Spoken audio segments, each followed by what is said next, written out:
going on, Jerome? So the season with slinging Sammy Darnold, a.k.a. America's quarterback, was a lot of fun. Unexpectedly, out of nowhere, J.J. McCarthy was drafted to be the future franchise guy, except he left with an injury, and the supposed bridge quarterback, Sam Darnold, came out and had a career year. Made the Pro Bowl in the first ballot, as well as 4,300 passing yards, 102.5 quarterback rating, 35 touchdowns. 14 wins for the Vikings, but the last two games, maybe not so much. And that's what kind of stinks, because Darnold truly did turn in one of the best seasons for a quarterback in team history, but just the way it ended completely does sully the good things that Darnold did. And it just sort of is what it is. And the decision of, is it going to be Darnold or just turning the keys over to J.J. McCarthy, it got kind of easy with the last two games. But things are still up in the air. I still think, betting-wise, I would wager that it is going to be J.J. McCarthy's show in 2025 and beyond. But long story longer, it is Super Bowl week. Tom Pelissero was on with Rich Eisen and talking about the Vikings quarterback situation. Pelissero, obviously based here in Minnesota, still has great ties to the organization and has good sauces, but things are a little bit murky right now. What's going to happen at quarterback? This is what Pelissero said about Darnold and the Vikings. Quote, "It's a fluid conversation right now," which kind of makes sense. It was very fluid. And also, couldn't they have just waited to celebrate? Anyways, right now for the Vikings, based on the conversations I've had, I would fairly say that all options are on the table with Sam Darnold. So let him go in free agency, tag and trade, franchise tag him, transition tag him, extend, etc. I do think that the way the season finished and the fact that the last two games did not match up with what they saw from Sam Darnold the first 16 games, in a way might make it easier for the Vikings to do a multi-year deal with Sam Darnold, which it's kind of ass backwards, isn't it? Like, hey, you sucked the last two games, so we can pay you less, right? And SpotRack does guesstimate his market value at $40.1 million, slightly below the estimated 2025 quarterback franchise tag at $41 million.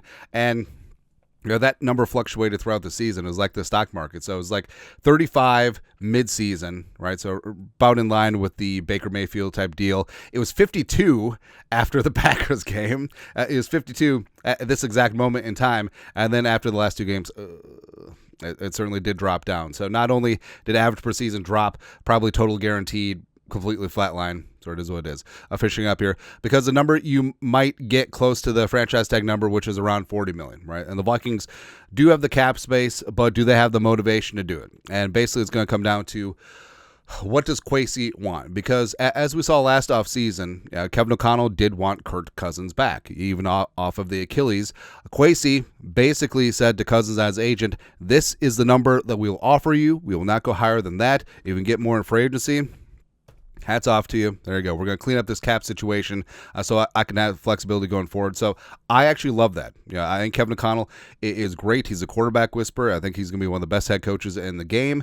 But it's really good to have that separation of church and state. Have people in leadership of the organization that can disagree with each other respectfully and go from there, as opposed to just yes men all over the place. So Kwesi, I think, is going to follow the same tact with Kirk Cousins, where he's like, okay, Sammy, we will offer you a 3-year, $100 million deal with 40 guaranteed, something like that. So averaging 33 per season. If you get more than that in free agency, God bless you, and we'll see you along your merry way.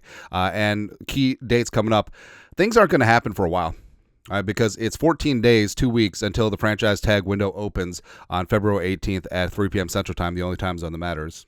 And then a couple weeks after that, March 4th, is when the tag window ends. Now, that includes franchise and transition tag. Franchise tag is going to be about $41 million. Transition tag is going to be about $36 million.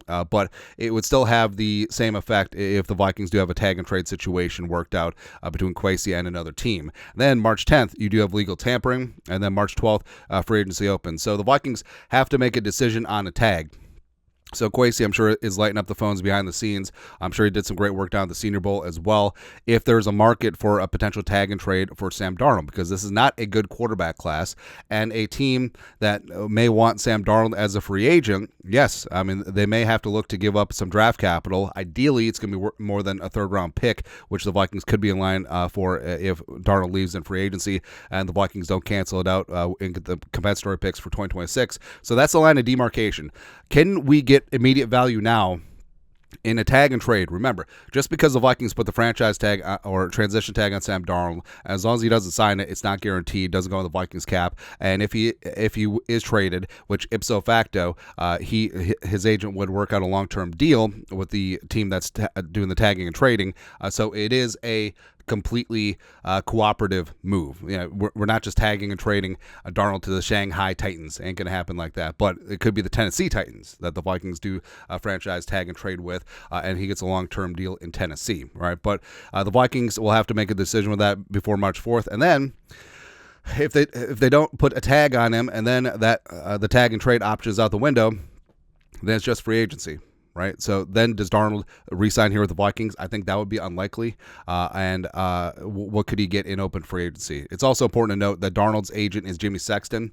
Jimmy Sexton is a bad dude in terms of being a fantastic agent for his clients. Now, Sexton's mainly known as a college football coach agent, but there's not going to be any hometown discount. And if the Vikings do want Darnold on a long-term deal, they're going to have to be the highest bid, which I don't see the Vikings doing at this point in time, because the entire plan all along, which is supposed to be J.J. McCarthy on his rookie deal, you assemble an FU team around him, and then you try to be in that Super Bowl window while he's on his rookie deal. And then eventually, once he's off his rookie deal, it's time to pay him. Then eventually he's hopefully progressed to the point where he can lift up a cheaper team around him. And that's exactly what the plan was coming in. Darnold was that bridge. I think that's the plan now. Darnold did play well enough at times to maybe change that calculus, but then the last two games, kind of poo-pooed all over that. So I do, rock with Pelissero. I do believe that it is all options on the table. I just think that the long-term deal is the least likely of the situations now, and I don't buy into the fact that, hey, we can give him a discount because he sucked when we needed him the most. Now, I don't think that dog is going to hunt. So I think the Vikings definitely looking into a tag and trade option. I think that they may be putting out some smoke, that there could be a modicum of a chance they could retain him, potentially helping a little bit of leverage. But honestly, if in a tag and trade situation, if Darnold and his agent are good with the team he's going to, and the Vikings can get, say, a third-round pick, say a third and a fifth-round pick, maybe third and a fourth-round pick this year, and replenish some of those mid-round picks, do it. Instantly do it. J.J. McCarthy's team, you get some draft capital back. You still have all that cash to spend in free agency and go from there. But we'll see. Anyways, your thoughts are thoughts. Pelissero weighing in on the Vikings and the Sam Darnold situation. It's fluid. All options are on the table. Okay. Less than your thoughts, our thoughts, comment section. You guys are the best. You know what to do. Skol, production value.